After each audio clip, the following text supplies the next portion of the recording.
पुंडलिक वरदा हरिविठ्ठल श्री ज्ञानदेव तुकाराम। तैसी बांधिली सोडित बुडाली काढीत साकडी फेडीत अर्थाची या सोळाव्या अध्यायातील ओवी आहे जी आज आपल्या सेवेला घेतलेली आहे।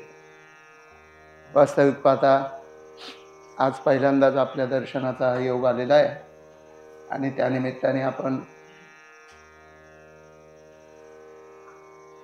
प्रतिवर्षी होत असलेल्या ह्या ज्ञानयज्ञाच्या माध्यमातून ही माझी सेवा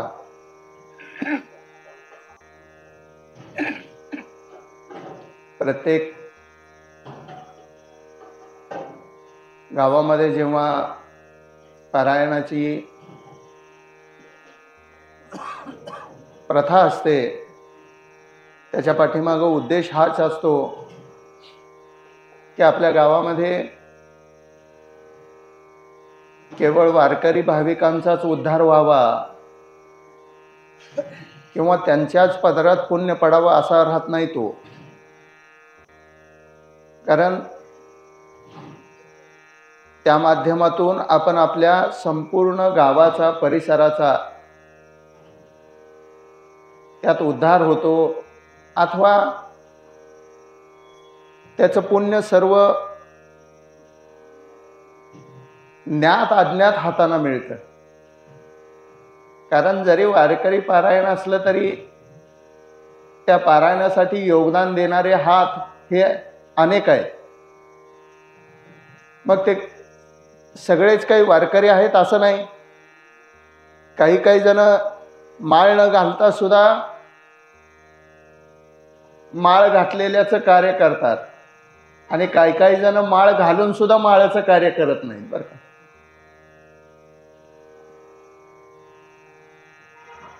अशा माध्यमातून पारायणामध्ये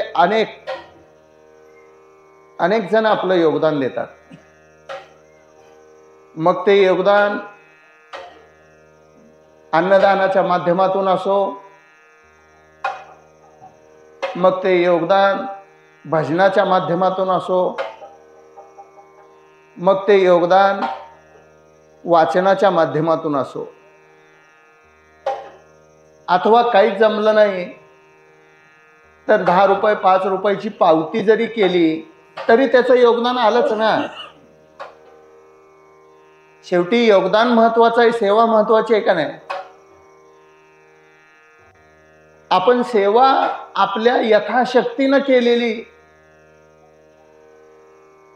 आणि ती भगवंताला स्मरून त्याला अर्पण केली त्याला म्हणायचं सेवा। म्हणून आपल्या सगळ्यांना रामायणातला एक प्रसंग छोटासा माहीत असेल, आपण विषयाकडे येण्याचा प्रयत्न करू। वास्तविक पाहता मी काही एवढं विद्वान नाही ज्ञानेश्वरीवर बोलण्या एवढं बरं का। कारण ज्ञानेश्वर महाराजांच्या भाष्यावर भाष्य करण्याचं सामर्थ्य केवळ ज्ञानोबरायांचंच आहे। म्हणूनच आजचे कीर्तन ज्ञानेश्वर महाराज आहेत। महाराज त्यांचा अधिकार तो आहे, नामदास महाराज आहेत, तुकाराम महाराजांचे देहूकर वंशज आहेत, त्यांचा अधिकार तो आहे। पण आमचं काम काय आहे? सेवके करावे सांगितले काम। आपल्याला फक्त सेवा माहिती आहे। म्हणून या विषयाचा अनुसरून अल्पमतीनं मी माझा विचार मांडण्याचा प्रयत्न जरूर करीन। परंतु त्यापूर्वी योगदान हे केवढं कुणाचं आणि कसं श्रेष्ठ आहे ह्याच्यासाठी एक छोटासा दृष्टांत रामायणातला आपल्या सर्वांना श्रुत असलेला, माहिती असलेला, परिचित असलेला दृष्टांत एक सांगतो। आपण अनेक कीर्तनकारांच्या माध्यमातून हा प्रसंग ऐकला देखील असेल किंवा जेव्हा सेतुबंधनाचं काम चाललेलं होतं तेव्हा त्या खारुताईचा एक प्रसंग आपण सर्वांनी ऐकला असेल, बरोबर आहे। ती खारुताई काय करत होती हो? ती समुद्राच्या पाण्यात भिजायची, बुडायची, बाहेर यायची आणि त्या अलीकडच्या समुद्राच्या मातीमध्ये, वाळूमध्ये लोळायची आणि त्या पाठीवर, त्या अंगावर जेवढी वाळू बसेल तेवढी वाळू त्या 2 दगडाच्या मध्ये जाऊन झटकायची। तिचं योगदान किती बघा, एक तर खारुताई एवढी, एका हाता एवढी, ती ओली होणार. ओली झाल्यावर ती मातीत येऊन लोळणार आणि लोळलेली माती घेऊन जाणार. चिमूटभर तर माती मिळत असेल का? पण तिचं मत काय होतं, माझी एवढी तरी सेवा, माझं एवढं तरी योगदान ह्या रामसेतूच्या राम कार्याला होतंय ना, म्हणून माझं एवढंच योगदान. ज्याला खारुताईचं योगदान द्यायचंय ते देऊ शकतात. मारुतीरायाचं योगदान म्हणजे आता त्याच्याबद्दल बोलायलाच नको, केवढं मोठं श्रेष्ठ योगदान आहे. मोठं योगदान घेणारे सुद्धा मारुतीरायासारखे भक्त आहेत. पण मोठं योगदान दिलं म्हणून खारुताईचं योगदान वाया जाणार नाही ना. प्रसंग इथं सगळा संपला, पण मला तुम्हाला थोडासा आता पुढचा एक प्रसंग सांगायचा आहे. ती खारुताई आपली सेवा करत होती आणि सहज प्रभू रामचंद्र सेतू बांधण्याचं काम कसं चाललंय, काय चाललंय बघण्यासाठी पुढं आले. बघत आले, प्रत्येक दगडावर राम लिहिलेलं. बघा, देवाला सुद्धा अभिमान थोडासा झाला. बरं बघा, म्हटले माझ्या नावावर दगड तरंगत आहेत. तुम्हाला पुढचा प्रसंग पण माहिती आहे. तो देवाने एक दगड टाकला, तो बुडला. दुसरा टाकला, तोही बुडला. तिसरा टाकला, तोही बुडला. तिन्ही दगड बुडल्यावर देव म्हणाले जाऊ दे, आपण निघावं. तेवढ्यात मारुतीराय मागं होते. मारुतीराय मागं होते. नेमकं वळल्याबरोबर समोर देव दिसले आणि देव दिसल्याबरोबर मारुतीराय म्हटले, देवा मी बघितलं, म्हणले तुमचं आता जे काम तुम्ही केलं ते मी बघितलं. म्हणले बघितलंस ना? हो. बरं आता कुणाला सांगू नकोस म्हणले. प्रभू रामचंद्र कुणाला म्हणतायत? मारुतीरायाला म्हणतात. आता कुणाला सांग? नाही देवा, तुमची शपथ कुणालाच सांगत नाही. आणि गंमत बघा, प्रत्येक कथेमध्ये हा प्रसंग येतो, कुणालाच सांगितलं नाही. सगळ्याला कळलं का नाही?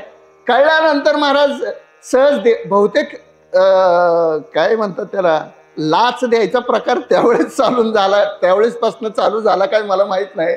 पण देव सहज त्या मारुतीरायाला म्हणाले, हे बघ, तू जर हे कुणाला सांगितलं नाही तर मी तुला एक आशीर्वाद देतो, वर देतो. म्हटले वर देतो म्हटलं बरोबर. मारुतीराय म्हटले, देवा मी तुम्ही म्हटला तरी नाही सांगणार. म्हटले कशाला, मला वर नको म्हटले, तरी सुद्धा देतो म्हटले. माझ्यापेक्षा तुझी मंदिरं जास्त होतील, जा म्हणले. आणि बघा बरं का, काही गावात रामाचं मंदिर नाही, पण कुणाचं मंदिर आहे? मारुतीरायाचं मंदिर आहे का नाही. हा आशीर्वाद मिळाला. प्रसंग एवढ्यावरच नाही, पुढं महत्वाचा घडला. तो प्रसंग असा घडला की देवाने असं म्हटल्याबरोबर मारुतीराय हसायला लागल्यावर देवाने सहज विचारलं, हनुमंता का हसतोयस रे? मारुतीराय का हसताय तुम्ही? का हसताय म्हटल्याबरोबर मारुतीराय देवाला म्हणाले, देवा तुमच्या हातून दगड पाण्यात टाकला आणि तो बुडला, त्याचं कारण तुम्हाला माहिती आहे का? म्हणले त्याचं कारण तुम्हाला माहिती आहे का? मारुतीराय म्हटले, देव म्हटले नाही माहीत. काय कारण आहे रे? मी सांगू? मारुतीराय विद्वान आहेत. मनोजवम मारुततुल्य वेगम जितेंद्रियम बुद्धिमतां वरिष्ठम.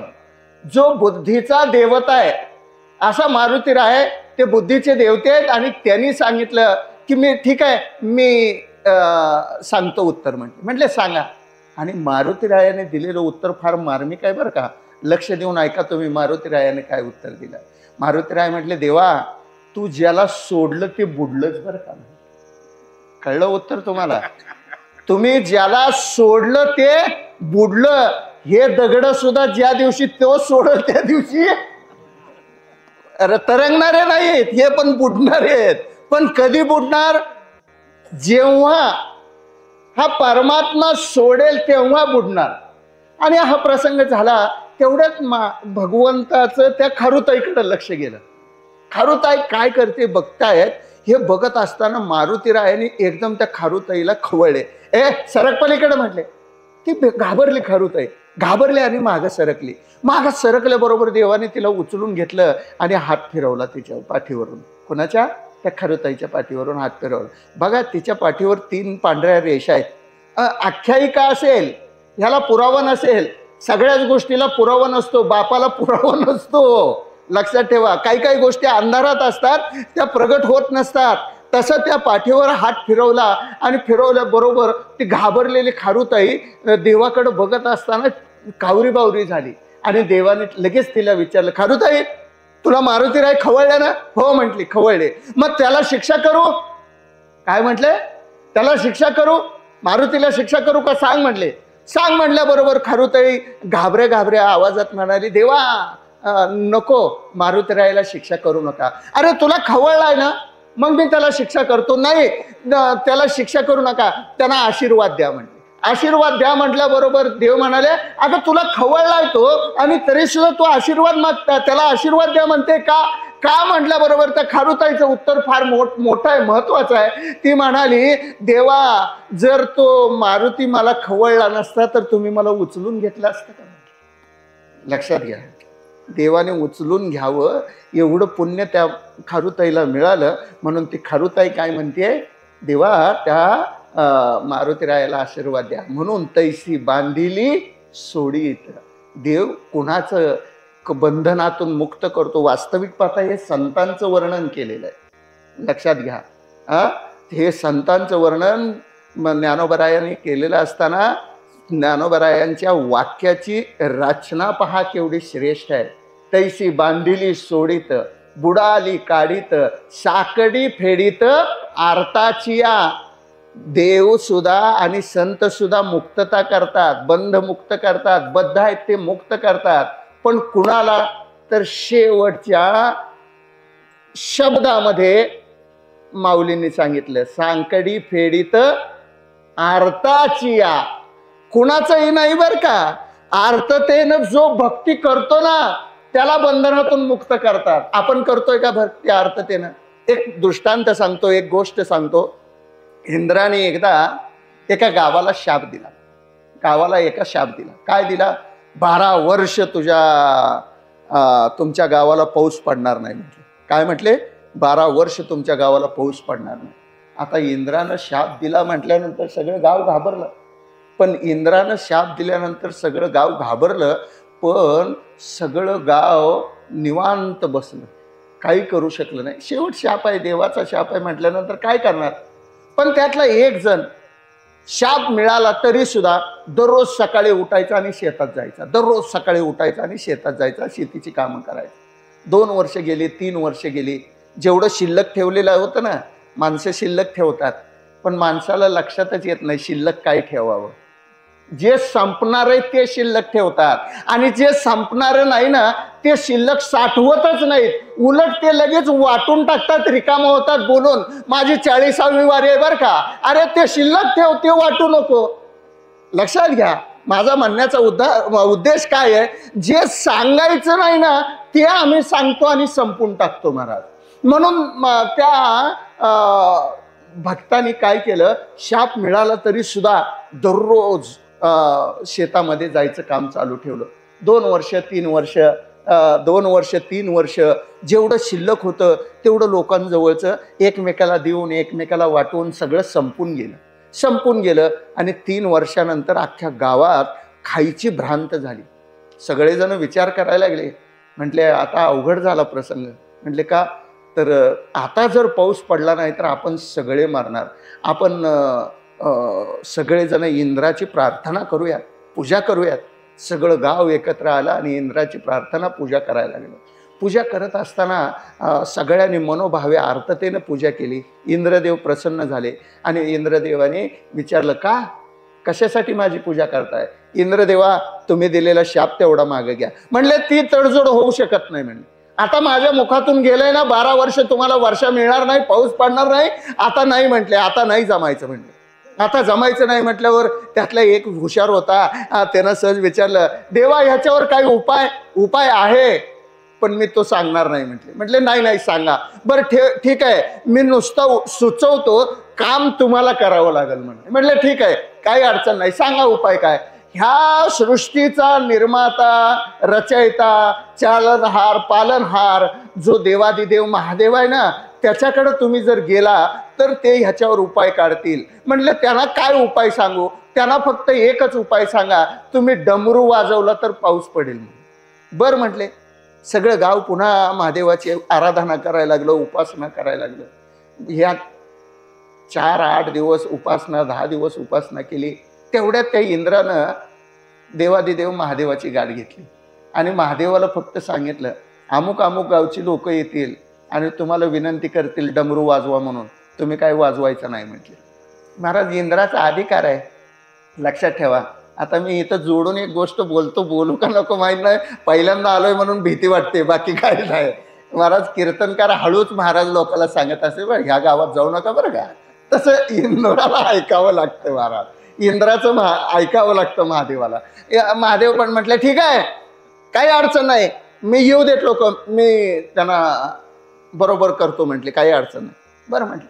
तेवढ्यात सगळे देव, सगळे गाव महादेवाची उपासना करत असताना काही दिवसानंतर महादेव प्रसन्न झाले आणि महादेवाने विचारलं, म्हटले काय काम आहे. काही नाही, आमच्यावर फार मोठा प्रसंग आला आहे आणि आमची विनंती आहे की तुम्ही पाऊस पाडावा आणि डमरू वाजवल्याशिवाय पाऊस पडणार नाही, तुम्ही डमरू तर वाजवा. म्हटले नाही नाही, मी डमरू वाजवणार नाही. आता मी डमरू कधी वाजवणार, 12 वर्षानंतरच. सगळे नाराज झाले, खाली आले आणि आपला नित्य व्यवहार करू लागले महाराज.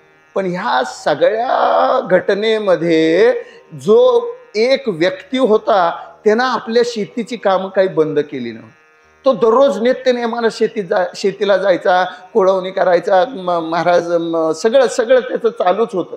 मग 4 वर्षानंतर 5 वर्षानंतर काही गावातली टगी लोक, काही गंमत करणारी लोक त्याला म्हणायचे, अरे वेडा झालास काय, पाऊस पडणार नाही, कशाला जातो शेतीला, जाऊ नकोस. तो ऐकायचा नाही, तरी सुद्धा तो त्या शेतीला जायचाच. मग एक दिवस त्याला एका गावकऱ्याने अडवलं आणि त्याला म्हटलं, अरे कशाला कष्ट करतोस, काय उपयोग आहे का 12 वर्ष. नाही म्हटला, बरोबर आहे तुमचं, बरोबर आहे, पण मी दररोज का जातोय शेताला माहीत आहे का. म्हटले का, 12 वर्षानंतर जेव्हा पाऊस पडेल ना, तेव्हा मी शेती करायचं विसरू नये म्हणून मी दररोज शेतात जातो. त्याचं ते उत्तर ऐकलं आणि वर पार्वती मातेला हसू आलं. पार्वती माता हसायला लागली की शंभू महादेवाने विचारलं, का हसते. काय नाही देवा, तुमचा जो खेळ चाललाय ना तो बघितला, पण त्या गावातला एक शेतकरी नित्यनेमाने दररोज शेतीला जातोय. म्हटले नित्यनेमाने दररोज शेतीला जातोय, ते बघितला आणि त्याचं उत्तर ऐकलं. म्हटले काय उत्तर दिलं त्याने. काही नाही, 12 वर्षानंतर पाऊस पडल्यावर मी शेती करायचं विसरू नये म्हणून मी शेतीला जातोय. महादेव म्हटले, देवादिदेव महादेव म्हटले, मग त्यात हसण्यासारखं काय आहे. मला त्याचा हसू आलं नाही. म्हटले मग कशाचं हसू आलं. मला ह्याचा हसू आलं की 12 वर्ष जर तुम्ही डमरूच वाजवला नाही तर तुम्ही डमरू वाजवायचं विसरल्यावर कसं. असं म्हटल्याबरोबर त्याने डमरू घेतला, हे बघ मी विसरलो नाही म्हणजे, आणि डमरू वाजवायला सुरुवात केली. पाऊस कुठं पडला, शेती कुणाची पिकली. साकडी फेडीत आर्ताची, जो आर्ततेनं सातत्यानं भक्ती करतो तो बंधमुक्त होतो. लक्षात ठेवा, असा एक जण जरी असला का नाही तरी सुद्धा अख्ख्या गावाला मुक्त करायचं सामर्थ्य त्याच्याकडे आहे. अजून एक दृष्टांत, अजून एक गोष्ट सांगतो तुम्हाला, सहज आठवली म्हणून सांगतो. एक बस होती, गाडी एसटी होती. एसटी ती घाटातून चालली होती. घाटातून मोठा घाट होता आणि घाटातून जात असताना अचानक त्या चालकाचं म्हणजे ड्रायव्हरचं काय झालं, नियंत्रण सुटलं आणि ती बस एका दरीत पडायला लागली. तेवढ्यात त्यानं कसं तरी करून थांबवलं आणि सगळे बसमधनं उतरले, त्या गाडीतनं उतरले आणि गाडी कशी तर करून पुन्हा रस्त्यावर आणली, पुन्हा गाडीत बसले आणि पुन्हा निघाले. पुन्हा निघाल्याबरोबर पुढं काही 2 अंतर गेले, पुन्हा मोठा एक दगड त्या बसच्या समोर येऊन पडला. सगळे घाबरले. अरे 2दा झालंय म्हटले. काय झालंय म्हटले, 2दा झालंय, आता 3ऱ्यांदा झालं तर आपलं काही खरं नाही म्हटले. असं म्हणत असताना नेमका पाऊस चालू झाला, विजा चमकायला लागल्या, पाऊस चालू झाला आणि त्या बसमधल्या एका विद्वान व्यक्तीनं विचार करायला सुरुवात केली. अरे 2दा झालंय, 3ऱ्यांदा झालं तर अवघड होईल. आणि त्यानं निष्कर्ष काढला, विचार केला आणि तो विचार करत असताना म्हटला, ह्या गाडीत नक्कीच कोणीतरी पापी माणूस बसलाय. म्हटले काय म्हटलंय, एक पापी माणूस. तेवढं त्यानं उठला आणि बस चालकाला सांगितलं, हे थांब. म्हटला बाबा थांब. बस चालक थांबला. म्हटला आपल्याला आता बघितलं पाहिजे ह्या गाडीत कोण पापी आहे ते. मग आता पापी ठरवायचा कसा. महाराज आम्ही बोलू का भाऊ, हा नाही पुढच्या वर्षी बोलवू नका, पण बोलतो ऐकून घ्या. महाराज कपड्यावरनं महाराज चांगला दिसतोय म्हणजे पापी नाही असं समजू नका. चांगला जरी दिसत असला, गोड जरी वाटत असला, एक सहज विषयांतर म्हणून बोलतो. हा जो मोबाईल आहे का नाही, मोबाईल त्यात एक ऑप्शन आहे, म्हणजे एक कॅमेरा आहे, त्याला सेल्फी कॅमेरा म्हणतात, बरोबर आहे का. असं बघितलं की सेल्फी निघते. आणि सेल्फी निघाली की स्वतःचा चेहरा स्वतःचा फोटो निघतो. एक ऑप्शन ह्यात अजून यायला पाहिजे. काय माहिती आहे का, फोटो काढल्याबरोबर माणसाची लायकी कळायला पाहिजे. बस आमच्यासारखे कित्येक महाराज माफ करा गळफास घेऊन मरतील का, आमची लायकी नाही आणि आम्ही कीर्तन प्रवचन करत फिरतोय महाराज. असो कालाय तस्मै नमः. आचरण नाही आमचं, आमच्यात सिद्धता नाही, आमच्यात महाराज आत्मदर्शनी स्वभाव आमचा नाही, आमच्याकडे समाधान नाही आणि आम्ही कीर्तन प्रवचन करत फिरतोय. पण असं मग त्या बस ड्रायव्हरला सांगितलं, थांबा म्हटले, परीक्षा बघू आपण. काय परीक्षा बघूया? गाडीतल्या प्रत्येक जणाने उतरायचं, समोर 10-15 फुटावर एक झाड आहे, त्या झाडाला शिवायचं आणि परत यायचं म्हटले. जो अपशकुनी असेल त्याच्या अंगावर वीज पडेल अथवा त्याला काहीतरी होईल म्हटले. बरं म्हटले. गाडीतला प्रत्येक जण उतरला, आत गेला, गाडीतनं उतरला, झाडाला शिवला आणि परत आला. एक एक करत सगळे गेले. शेवट एक व्यक्ती राहिला. वृद्ध व्यक्ती होता आणि एकटाच राहिल्यानंतर बसमधल्या सगळ्यांनी त्याच्याकडे बघायला सुरुवात केली. का? आता सगळे जाऊन आले, कुणालाच काही झालं नाही. राहिला कोण? हा एकटा. म्हणजे सगळ्याचा संशय काय झाला? हाच पापी आहे. म्हटल्याबरोबर तो उठला, तू पापी आहे? म्हटलं मी पापी आहे? हो तूच पापी आहे. बरं म्हटलं मी पापी आहे, मला मान्य आहे, पण मला परीक्षा तर देऊ द्या की. म्हटला काय? म्हटलं मला परीक्षा तर देऊ द्या, मी जातो झाडाला शिवतो आणि जर काही अपघात झाला तर त्याची शिक्षा मला मिळेल. हो म्हटले. आणि तो उतरला आणि झाडाला शिवायला गेला. झाडाला शिवला, तेवढ्यात कडाडून वीज चमकली आणि ती वीज पडली. पण वीज कुठं पडली? बसवर पडली. म्हणजे बसमध्ये बसलेले सगळे आणि हा एकटा. म्हणजे एका पुण्यवान आत्म्यानं ह्या सगळ्यांचा जीव वाचवला होता का नाही? म्हणून एकाच्या कैवाडे उगवी बहुतांचे कोडे. सगळ्याचा सामर्थ्यानं उद्धार करण्याचं सामर्थ्य एका व्यक्तीत असतं. पण तो व्यक्ती कोण? तर ते संत. म्हणून तैसी बांधलेली सोडीत, बुडाली काढीत. बद्ध आहेत. त्यांना मुक्त करण्याचं जे कार्य केलेलं आहे संतांनी ते फार मोठं आहे. खरंच आपण महादोषी आहेत. अवतार तुम्हा धराया कारण उद्धराया जन. जड जीवा म्हणा, महादोषी म्हणा, काही अडचण नाही. आमच्याकडचा पाठ महादोषी आहे, तुमच्याकडचा पाठ जड जीव आहे. आता आम्हाला ह्यातच भांडणं करायचे आहेत महाराज. काय करायचं? तू हे म्हणतो का मी हे म्हणू? ह्यात वारकरी संप्रदायाचं वाटोळं व्हायला लागलं हे सुद्धा कळलं ना आम्हाला.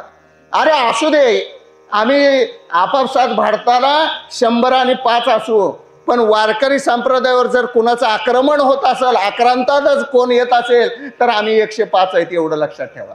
आम्ही आमच्या वारकरी संप्रदायावर कोणाचं आक्रमण सहन करून घेणार नाही. त्यातल्या त्यात पाश्चात्य संस्कृतीचं तर नाहीच नाही. आणि आजकाल आम्ही केवळ मोबाईलवरचे रील बघून महाराज कीर्तनाला बोलवायला लागलोय. ज्याला कधी आरतीला माहीत नाही, ज्याला कधी वारी माहीत नाही, ज्याला महाराज मी बोलणार, मला अधिकार नसला तरी मी बोलणार. का? राग येतो हो महाराज, फार प्रचंड पोटात दुखतं की ही वारकरी संप्रदायाची जीव निर्मिती ज्ञानोबा तुकोबारायांनी केली आहे. ती कशासाठी केली आहे? आत्मउद्धारासाठी केली आहे का केवळ स्वार्थासाठी केली आहे? आम्ही कुठं नेऊन ठेवायला लागलोय हा वारकरी संप्रदाय? त्या वारकरी संप्रदायाचे काही नियम आहेत, लिखित नसले तरी अलिखित आहेत.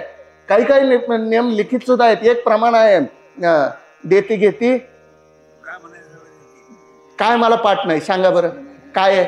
मला कशाचंच काहीच पाठ नाही, पण तरी सुद्धा सांगतो, देती घेती. आणि कीर्तन ठरवायला गेल्यावर हा बहादर म्हणतो 1,00,000 रुपये असतील तर कीर्तनाला येतो. मर तिकडच तू, काही आम्हाला गरज नाही. 1,00,000 रुपयात आमचा सगळा सप्ताह होतो महाराज. आणि मला महाराज पाकिट घेता याच्याबद्दल बोलायचं नाही. घ्यावं, येता जाता जेवढं देतायत घेतायत तेवढं द्या ना, घ्या ना, काही अडचण नाही. पण माझी अरे कुणाच्या शब्द सामर्थ्यावर तू बोलतोय? आपुल्या बळे नाही मी बोलत, सखा पांडुरंग परमात्मा आहे जो बोलवताय. त्यानं एक दिवस तुझं कनेक्शन कट केलं का नाही, 1,00,000 विसरून जा, 1 रुपया सुद्धा तुला मिळणार नाही. आणि आम्ही म्हणतोय आम्हाला त्याला बोलवा, ह्याला बोलवा. मुळात समाजाची घडी विस्कटायला लागली आहे. लक्षात घ्या, मुळात समाज जे प्रक्षेपण होतंय का नाही त्या प्रक्षेपणाला भुललाय. लक्षात घ्या, जी वारी तुम्हाला टीव्हीवर दाखवली जाते, जे कीर्तन तुम्हाला टीव्हीवर दाखवलं जात आहे, त्या कीर्तनात आणि फड परंपरेतल्या कीर्तनात जमीन आसमानचा फरक आहे महाराज, जमीन आसमानचा. साधा सुद्धा नाही, 1 किलोमीटर अर्धा किलोमीटरचा नाही, थोडंफार असलं असतं तर आम्ही समजून घेतलं असतं. मुळात आमच्या फडावर कीर्तन जेव्हा चालू होतं ना, तेव्हा लाईट सुद्धा नाही, माईक सुद्धा नाही. आपल्या फडावरचं सांगतोय, बाकीच्या फडावर असेल काही अडचण नाही, समाज असतो, पण लाईट नाही, माईक नाही. आणि आमची आता काही कीर्तनं थिएटरात व्हायला लागली. ठिकाण महात्म्य काही आहे का नाही, स्थान महात्म्य काही आहे का नाही महाराज? याच्यासाठी काहीतरी परंपरा आहेत, काहीतरी त्या परंपरेशी जोडून परमार्थ करा. परमार्थ तुम्ही करा, नक्की करा. अधिष्ठान परमार्थाच्या शिवाय आपलं नाही होणार. पण ते अधिष्ठान संप्रदायाविना, ज्ञानोबराची एक ओवी आहे, मला पाठ नाही, लक्षात ठेवा. अर्जुना, तू जर संप्रदायाच्या शिवाय जर अनुष्ठान करशील तर ते व्यर्थ होईल. म्हणून अनुष्ठान संप्रदायाला निगडीत असं असावं. आणि आता अनुष्ठानच राहिलं नाही. अनुष्ठान म्हणजे काय तर स्वकष्टार्जित मिळवावा तोच ग्रासू आपला. लक्षात ठेवा, ही हिंदू संस्कृती, हा संस्कार आम्हाला ज्ञानोबा तुकोबारायांनी दिलाय. साधी गोष्ट नाही. गंमत एक सांगतो, सहज एक प्रसंग आठवला म्हणून सांगतो. किती वाजता बास करायचं तेवढं सांगा. कीर्तन कितीला आहे? मग बास करूया. झालं कीर्तनाची वेळ आहे ना, वेळ आहे ना. नाहीतरी उशिरा आलोय म्हणून म्हटलं क्षमा असावी. आमचं कसं आहे का थोडं गणितच तसं आहे आणि मला माफी मागायला लाज वाटत नाही. चुकलोच महाराज, काय लाजायचं आहे? तुम्ही क्षमा करा. अपराध धडधडीत महाराजांनी माफी मागितले, मग आम्ही का लाजावं? आपण श्रेष्ठ आहात, ज्येष्ठ आहात, पण लक्षात ठेवा, ही आपण भरतखंडी नरदेहाची प्राप्ती, हे तो परमभाग्याची संपत्ती. भारतामध्ये जन्म मिळालाय ना, ते आपलं परमभाग्य आहे. आणि त्यातल्या त्यात महाराष्ट्रात मिळालाय ना, हे त्याच्यापेक्षा मोठं सौभाग्य आहे आपलं. कारण ही संतांची भूमी आहे, त्या संतांच्या भूमी. म्हणून प्रसंग आठवला तो एक सर सांगतो. माझे वडील श्री गुरु विवेकानंद दादा यांनी पंढरपूरमध्ये एक फार मोठं संमेलन भरवलं होतं. त्यावेळेस वारकरी फडकरी दिंडी समाज संघटनेचे अध्यक्ष माझे वडील होते. आणि त्यांनी वाळवंटात संमेलन भरवलं होतं. वाळवंटात 4 दिवसाचं संमेलन होतं. भरपूर 15-20 हजार लोक त्या संमेलनाला आली होती. सगळ्या फडकऱ्यांनी मिळून केलेलं होतं संमेलन. वास्कर, देहूकर, आजरेकर, शिरवळकर, राशीनकर, सगळे महाराज लोक त्या संमेलनात सहभागी झाले. भरपूर 10-15 हजार लोक होते. संमेलनाचा शेवटचा दिवस आला आणि शेवटच्या दिवशी सांगता समारंभ होता. आणि सांगता समारंभ सुरू झाला. आणि सांगता समारंभ सुरू झालेला असताना महाराज त्या ठिकाणी काश्मीरवरून एक विद्वान पंडित महात्मा आलेला काश्मीरवरून. आणि नेमकं भाषणं चालू होती. त्यावेळेस तो व्यासपीठावर आला आणि माझ्या वडिलांना म्हणजे दादांना विनंती केली, महाराज जी मैं बात कर सकता हूँ, मी बोलू शकतो का आपल्या व्यासपीठावर? आता दादांनी इकडं बघितलं, व्यासपीठावर हांडे महाराज, वक्ते महाराज ह्यासारखे मोठमोठे विद्वान होते, देहूकर महाराज ह्यांच्यासारखे सगळे मोठे व्यक्ती होते. ह्यांना सोडून ह्यांना बोलायला द्यायचं कसं? तरी सुद्धा सगळ्यांना विचारल्यावर सगळ्यांनी सांगितलं, एवढ्या लांबून आलेत, जम्मू काश्मीरवरून आलेत म्हटल्यानंतर देऊ बोलायला 5 मिनटं. बोला म्हटले, पण एक भाषण झाल्यावर बोला म्हटले ठीक आहे. आणि ते भाषण संपलं आणि त्या काश्मीरच्या महात्म्याला बोलायला संधी दिली. माईकवर व्यासपीठावर आले. व्यासपीठावर माईकवर सुरुवात करताना त्यांनी पहिला शब्द केला, आप महाराष्ट्रीयन लोक बहुत स्वार्थी हो. दादा म्हणले, आमच्याच व्यासपीठावर येऊन आम्हाला स्वार्थी म्हणताय?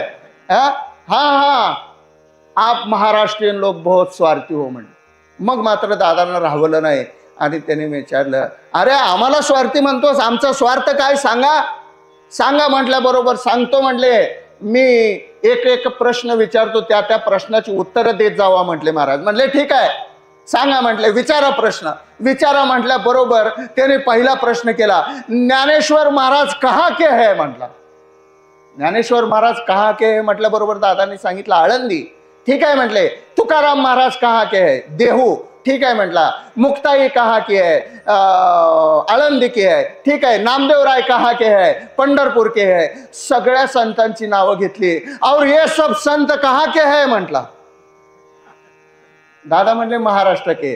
तो आप स्वार्थी हुए कि नहीं हुए म्हटले. अरे एक भी संत हमारे यहाँ भेजा होता तो हमारा भी कल्याण हुआ होता, इसलिए आप स्वार्थी आहे। महाराष्ट्र भूमी ही संतांची भूमी आहे, आपल्याला वारसा हा संतांचा लाभलाय आणि आपण अभिमानाने सांगावं, याचा धरीन अभिमान करीन आपुले जतन, हे जतन करण्यासाठी हा परमार्थ ठेवलाय। 700 वर्ष 750 वर्ष झाले, आजही ज्ञानोबाच्या एका माऊली ह्या शब्दावरती, परवलीच्या शब्दावरती 10 लाख लोक चालत जातात, ही आज माऊली असल्याची साक्ष आहे महाराज।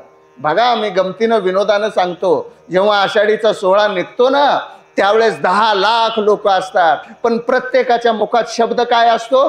माऊली। तिथं तो त्याचं स्वतःचं नाव विसरून जातो 18 दिवस 17 दिवस। महाराज, चोर पाकिट कापतो ना, पाकिट मारतो ना, ते सुद्धा काय म्हणून मारतो? म्हणजे चोर सुद्धा माऊली होतो, लक्षात ठेवा। पण महाराज लोक होत नाहीत। माफ करा, मला बोलायची सवय आहे, कारण आम्हाला सवयच लागली आहे दुसऱ्याला बोलायचं, कारण दुसऱ्याला दूषण देणं ह्यातच आम्हाला मोठेपणा मिळतो। पण लक्षात घ्या, 11 लाख 10 लाख 20 लाख लोक, सगळेजण, स्त्री पुरुष लहान मोठा भेद राहत नाही तिथं, प्रत्येक जण। अहो एवढंच काय, आम्हाला काही काही विद्वान म्हणतात तुम्ही भेद करता आमच्यात आणि तुमच्या, आमच्यात कसलाच भेद नाही। या आषाढी वारीला लक्षात येईल, तो म्हटला काय आम्ही पण आषाढी वारी केल्या असतील, पण गाडीत बसून केल्या असतील। म्हणलं वा, जेव्हा चालत येशील ना तेव्हा तुझ्या लक्षात येईल, एक स्त्री आणि एक पुरुष एके ठिकाणी शौचाला बसतात म्हणजे कुठलाच भेद राहिला नाही बरं का। लक्षात घ्या, हा भेद विसरणंच ब्रह्मज्ञानाची प्राप्ती आहे। त्याच्यावर एक उदाहरण सांगतो। उदाहरण, चांगदेव महाराज 1400 वर्षांचं ज्यांचं तप, त्यांचं आणि ज्ञानेश्वर महाराजांची भेट झाली। तुम्हाला माहिती आहे, ती भिंत चालवली, अमुक चालवलं, सगळं झालं, ती भेट झाली, कोरा कागद दिला, तो प्रसंग सोडून द्या। पण एक दिवस सहज चांगदेवराय माऊलींना भेटायला कुटीला गेले। कुटीला म्हणजे त्यांच्या झोपडीला। बघा गंमत, दुर्दैव कसं आहे, ज्ञानोबारायांचा अवतार, ज्ञानोबाराय कुटीत राहिले आणि ज्ञानोबारायाच्या जीवावर जगणारे मात्र AC मध्ये राहायला गेले महाराज। हा दुर्दैव आहे बघा। असू द्या, त्या काळात संत कळले नाही, पण आम्हाला जरी कळले तरी आम्हाला कुठं वागता येत आहे त्यांच्यासारखं। महाराज सहज चांगदेवराय भेटायला गेले आणि सकाळी लवकर वेळ होती म्हणून चांगदेव महाराजांनी दार वाजवलं। दार वाजवल्यावर लक्षात आलं की घरात कोणी नाही, म्हणून दार उघडला आणि आत गेले। तेवढ्यात मुक्ताई स्नान करत होती। काय करत होत्या? स्नान करत होत्या, आंघोळ करत होत्या। मुक्ताई आंघोळ करतायत म्हटल्याबरोबर चांगदेवराय बाहेर आले आणि कुटीकडे पाठ करून हाताची घडी घालून उभारली महाराज, म्हणजे बघायला सुद्धा नको म्हणून बरं का। लक्षात ठेवा किती पारदर्शकता आहे। कुटीकडे पाठ करून उभारले। तेवढ्यात मुक्ताईचं स्नान झालं। मुक्ताई आवरून बाहेर आले आणि चांगदेवरायांना विचारायला लागले, चांगदेव महाराज कसं काय आला? खरा बोध तर आमच्या मुक्ताईनंच केलाय बरं का चांगदेवरायांना। लक्षात ठेवा, खरा बोध मुक्ताईनंच केलाय। अरे 1400 वर्ष तप करून सुद्धा तू कोराच राहिला, हे ज्या मुक्ताईचं आदिशक्तीचं सामर्थ्य आहे ना ते बोलतंय। नामदेवरायाला सुद्धा उपदेश केला आमच्या मुक्ताईनं, का रे अहंकार गेला नाही म्हटले, अजून सगळेजण पाया पडले, तू पाया पडला नाही। नामदेवरायांना वाटत होतं माझ्यासारखा भक्तच कोण नाही, देव माझ्याशी बोलतात, देव करतात। नुसतं देव बोलून चालत नाही, देवाला आपलंसं करून घेणं सुद्धा महत्वाचं आहे। म्हणून पुढे उपदेश केला। चांगदेवराय औंढ्याला गेले, नामदेवराय औंढ्याला गेले, पुढे तो कथा झाली, पण ती मुक्ताईनं उपदेश केला म्हणून। आणि ती मुक्ताई चांगदेवरायांना विचारते, काय चांगदेव महाराज कसं काय आला? काय नाही, ज्ञानोबारायांना भेटायला आलतो। मग तुम्ही स्नान करत होतं म्हणून बाहेर आलो असं म्हटल्याबरोबर मुक्ताईचं जे वाक्य आहे ना ते वाक्य फार महत्वाचं आहे। अहो चांगदेव महाराज, अजून सुद्धा तुम्हाला बोध झाला नाही? म्हटले नाही का? अहो अजून सुद्धा तुमच्या मनातला भेद गेला नाही का? म्हटले तुझ्या मनात जर भेद नसला असता तर तू तिथंच थांबला असतात। मग हेच सांगायचं होतं, मग भेद आमच्यात नाही, हरिहरा भेद नाही, नका करू वाद। अरे वाद करू नका, भेद नाही का, नका करू। हा वारकरी संप्रदाय, प्रथा परंपरा अनेक आहेत, प्रवाह अनेक आहेत, पण शेवट मिळणार आहेत कुठं? एका सागरालाच मिळणार आहेत, एवढं लक्षात ठेवा। म्हणून आपल्याला प्रथा प्रवाह वेगवेगळे जरी असले तरी शेवट मिळणं मात्र सागराला आहे आणि त्या सागराला मिळत असताना, म्हणून ह्याच्या आधीची ओवी सुद्धा फार सुंदर आहे महाराज, लक्षात घ्या। फेडीत पापता पोखीत तिरीचे पाद, समुद्रा जाय आप गंगेचे जैसे. ज्याप्रमाणे ज्ञानोबराय म्हणतात की गंगा जेव्हा निघते तेव्हा कोण परक आहे, कोण आपलं आहे, कोण पापी आहे, कोण पुण्यवान आहे हे पाहत नाही. त्या न्यायानं संत सगळ्यावर उपकार करतात, सगळ्यांवर उपकार करतात. म्हणून तैसी बांधिली सोडीत बुडाली काढीत. बस करूया, बस. तुम्ही म्हटलं तर बरं का, नसेल तर तुम्ही माझी परीक्षा बघताय हे पण कळतं, हे पहिल्यांदा आलंय, काय काय बोलतोय बघू तर. लक्षात घ्या, मला बोलायला तर काही येत नाही, पण तरी सुद्धा कीर्तनाची वेळ झाली म्हणून म्हटलं, बाकी काही नाही. म्हणजे त्या हिशोबाने आपलं चालणं असावं. कसं असतंय, प्रत्येक कार्यक्रम हा वेळेत होणं पण महत्त्वाचं आहे. वेळेला फार महत्त्व आहे. वेळेला लक्षात ठेवा, एकदा वेळ निघून गेली की काही करता येत नाही. जाईल जाईल हा नरदेह. मग एकदा महाराज आपला नरदेह संपला गेला की मग मात्र आपण पुन्हा म्हणू शकत नाही की. लक्षात ठेवा, कधीतरी तुकाराम महाराजांनी, ज्ञानोबरायांनी, नामदेवरायांनी कृपा करावी आणि असं म्हणायला यावं की मला प्रवचनाचं पाकिट नको, अशी म्हणण्याची सामर्थ्य कधीतरी द्यावं. ही भगवंताला, ज्ञानोबराय, तुकोबरायला प्रार्थना आहे. पण काय करायचं, आमचा चरितार्थच त्याच्यावर चालतोय म्हटल्यावर नाही म्हणायला येत नाही हो. पण लक्षात घ्या, मी काय सांगत होतो, हा आर्तभक्त होणं गरजेचं आहे. आर्तता हवी आहे भक्तीमध्ये. आपण भक्ती करतो दररोज आहे, बरोबर आहे. मी एक प्रश्न विचारू तुम्हाला, धाडसानं विचारतो बरं का, मला माफ करा. तुम्ही सगळेजण देवभक्ती करता का नाही? बरोबर आहे. दररोज देवाच्या पाया पडता का नाही? पडता का नाही? निदान आता तरी होय म्हणा, खरं खोटं जाऊ द्या, द्या सोडून. होय, पाया पडता का नाही? बरं, पाया पडता, पण पाया पडल्यावर देवाला काय मागता सांगा बरं. बरं तुम्ही सांगू नका, मी सांगतो. काय म्हणता देवाला? देवा मला सुखी ठेव, देवा माझ्या घरात लक्ष्मी, समृद्धी, सुख, शांती येऊ दे, देवा माझं कुटुंब सुखी ठेव, देवा माझं दुःख नाहीसं करे. हेच मागता का नाही? बरोबर आहे का?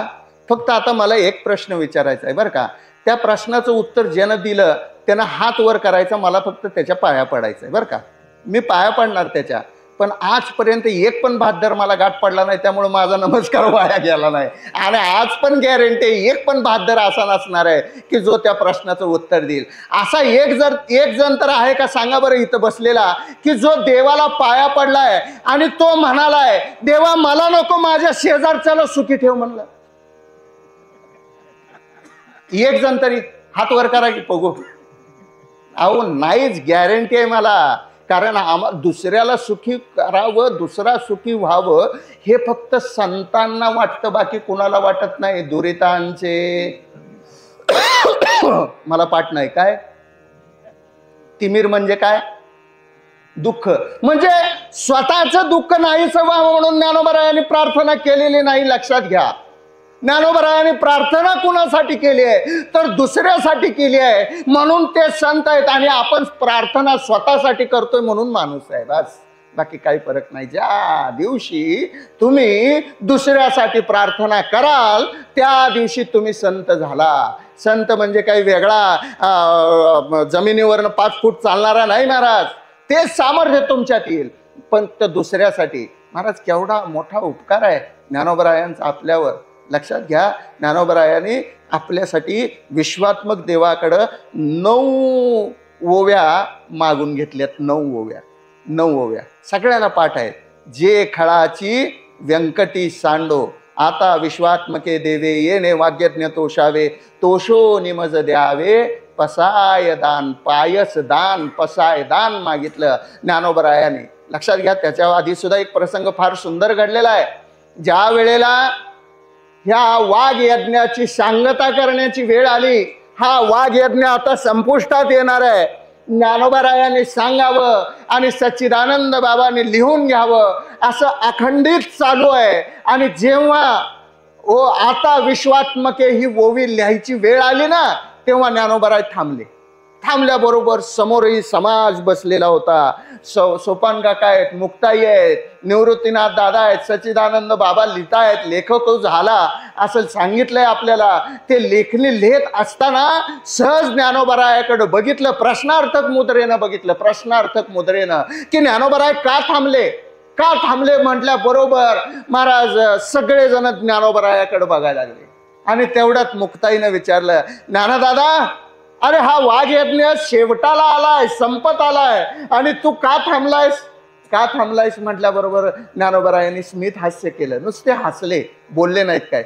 सोपान काकाने विचारलं, दादा का थांबलायत, का थांबलायत म्हटल्याबरोबर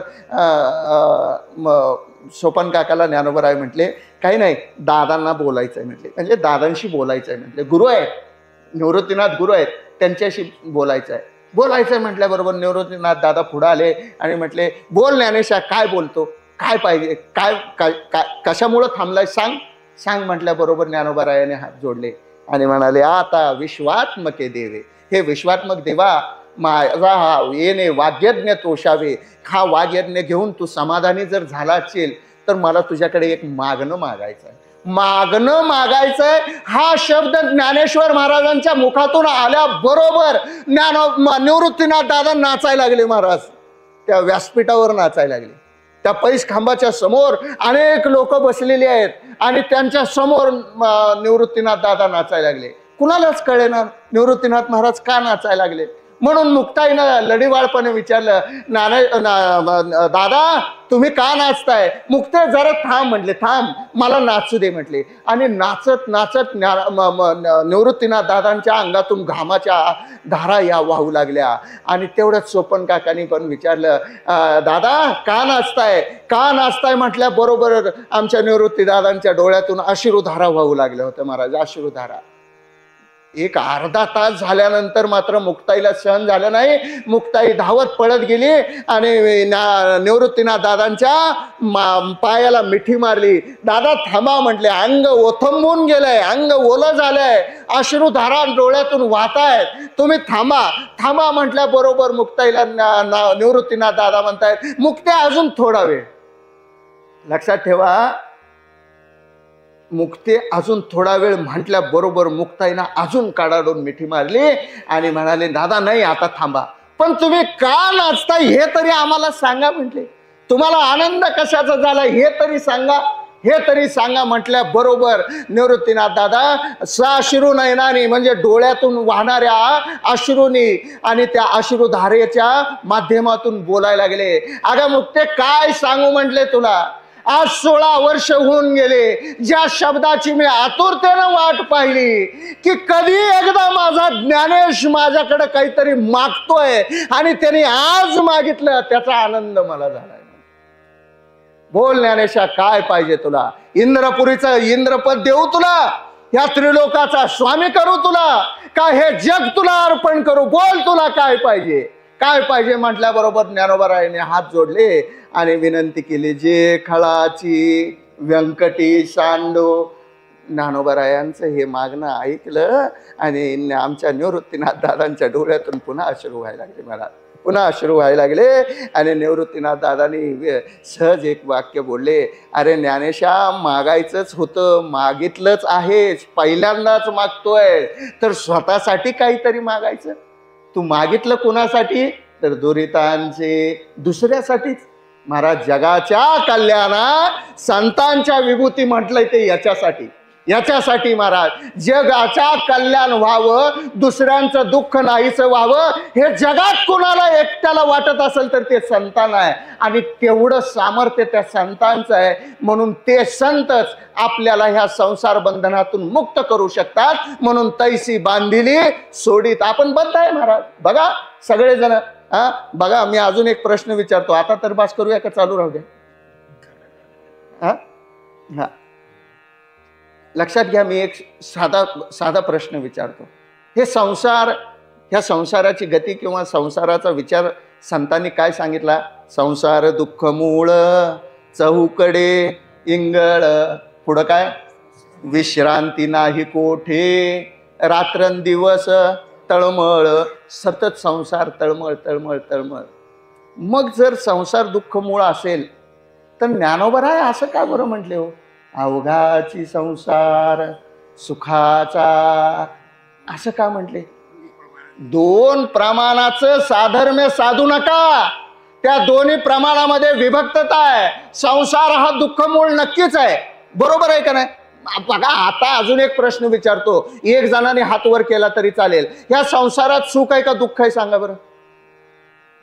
हा, दुःख आहे का नाही? कुणाला वाटतंय दुःख आहे त्यांनी हात वर करा. घाबरू नका, काय काळजी करू नका. पण जे जे म्हणतात का नाही ते दुःख आहे दुःख आहे दुःख आहे, त्या सगळ्यांना माझी एक विनंती आहे, मान्य कराल का? एकच विनंती करतो बरं का, ज्यांना ज्यांना वाटतंय का नाही दुःख आहे दुःख आहे, त्या सगळ्यांनी त्यांचा 7-12 माझ्या तेवढ्या नावावर करा, बाद झालं. दुःख आहे ना हे द्या ना सोडून. मग कोण सोडतंय का महाराज? पण कुणी सुद्धा सोडलंय का? नाही. मग जर संसार दुःखमुळे असेल आणि ह्या संसाराला मध्ये दुःखच असेल, तर मग हा संसार आम्ही का करायचा? मग ज्ञानोबराय उत्तर देतात, हा संसार दुःख मूळ नाही, संसाराची आसक्ती दुःख मूळ आहे. कोणती? मी आणि माझं हे जे करतोय त्याची आसक्ती दुःख मूळ आहे, म्हणून संसार दुःख मूळ आहे, बाकी काही नाही. ज्या क्षणाला मी आणि माझी आठवण विसरले जयाचे अंतःकरण, पार्था तोची संन्यासी जाण निरंतर. लक्षात ठेव, संन्यासी होणं म्हणजे भगवे कपडे घालणं, पांढरे कपडे घालणं म्हणजे संन्यासी नाही. त्यात माझं आणि साधी गंमत आहे बघा. पुन्हा मी कीर्तनकार प्रवचनकारावर येतो, सहज म्हणून जातो, कीर्तन कुणाचं आहे? माझं. अरे मग हितच तुझा अजून मोह सुटला नाही, तर आम्ही नसतो मोह कशाला म्हणायचं? कशाला म्हणायचं? आम्ही फार कठीण आहे महाराज. आम्हाला वाटतंय तेवढा हा सोपा नाहीये परमार्थ सांगण्यासाठी. म्हटलंय ना, गोड परमार्थ लागे कडू. काय? विषयाचा पडीपाडू, गोड परमार्थ लागे कडू. हा परमार्थ तसा बघायला गेला पुढं आहे की, करणी करता काय, बोल बोलता वाटे सोपे, करणी करता कापतीच महाराज. सोपं नाही हे परमार्थ. ज्ञानोबा तुकाराम महाराज जेवढं सांगायला सोपेत का नाही, तेवढं वागायला अवघड आहे. एक दिवस तुम्ही एक दिवस ज्ञानोबराय होऊन बघा, एक दिवस तुकाराम महाराज होऊन बघा, एक दिवस दिवस सोडा, दिवसाची पण गरज नाही, फक्त एक तास ज्ञानोबराय होऊन दाखवा, एक तास तुकाराम महाराज होऊन दाखवा, एक तास नामदेवराय होऊन दाखवा, एक तास नाथराय होऊन दाखवा, बास झालं महाराज. संपलं. संपूर्ण आयुष्य तुम्ही जगलात असं समजा, पण एक तास सुद्धा होणं कठीण नाही. साधा नाथराय व्हायचं म्हटलं आणि एखादा कोणतर अंगावर थुंकला की आम्ही काय करतो हे कळतं का नाही? आणि त्यातनं कीर्तनाला जाणार असायला पाहिजे महाराज. आणि त्याच्या अंगावर एखादा कोणतर थुंकला की कळत नाही का? आणि काय सांगायचं कीर्तनात, नाथराय असं म्हटले. अरे तू वाक्य नाथरायासारखं. एक लक्षात ठेवा, आम्हाला देवाची प्राप्ती, संतांची प्राप्ती आजपर्यंत का झाली नाही? तर आम्ही कधी ज्ञानोबराय झालो नाही, आम्ही कधी तुकाराम महाराज झालो नाही, आम्ही कधी नाथराय झालो नाही, कधी आम्ही नामदेवराय झालो नाही. म्हणून आमच्या कीर्तनात नामदेवरायासारखा देव नाचत नाही, आमच्या प्रवचनात देव येत नाही. कारण त्याचं हे की आम्ही स्वतः तसे नाही. ज्या दिवशी आम्ही स्वतः तसे होऊ ना, त्या दिवशी आम्हाला लक्षात येईल हे महात्म्य काय आहे. मग आपल्याला कोणच बांधू शकणार नाही. म्हणून तैसी बांधिली सोडित, बुडाली काढीत, साकडी फेडीत, अर्थाची या. अर्थतेनं भक्ती करा महाराज, अर्थतेनं, बस. बाकी काही करू नका. एकच हाक मारा. आम्हाला सांगा बरं, देवाच्या समोर किती वेळ बसायला सांगितलंय ज्ञानोबरायांनी? देवाची किती? एक क्षण. आम्ही आपलं 4 तास बसतोय, अंगावर 12 ठिकाणी पट्टे वडतोय आणि मनातल्या मनात जप करत असताना म्हणतो ये चहा अंग. म्हणजे जप कुणाचा चाललाय याचा? आणि मग पट्टे कशाला वडतो अंगावर? 40 माळा घालतोच कशालाच? काय उपयोग आहे त्याचा? सांगतो, लक्षात ठेवा, देव तुमच्या घरात आहे. लक्षात घ्या, देव तुमच्या घरात आहे, प्रत्येकाच्या घरात आहे. हृदयात तर आहेच आहे, पण घरात आहे. आई वडिलांच्या माध्यमातून तो तुमच्या समोर आहे. त्या आई वडिलांची सेवा करा ना, बस झालं ना. बाकी काय केलं पुंडलिकानं? काय केलं पुंडलिकाने? त्याच्यासाठी उभारला ना तो ते पुंडलिक काय करत होते? आई वडिलाची सेवा करत होते ना, आई वडिलांची सेवा केली म्हणजेच सगळं आलं, लक्षात ठेवा. बाकी माळ घालून 15 दिवसाची एकादशी करा अथवा न करा, ते केल्याचं पुण्य वेगळं आहे, तो भाग निराळा आहे. पण सगळं करत असताना आई वडिलाला वृद्धाश्रमात ठेवत असेल तर सगळं करून सुद्धा उपयोग नाही. म्हणून आई वडिलांचं मातृदेवो भव पितृदेवो भव म्हटलंय. बाकीचे सगळे देव नंतर आहेत, आधी ते आहेत.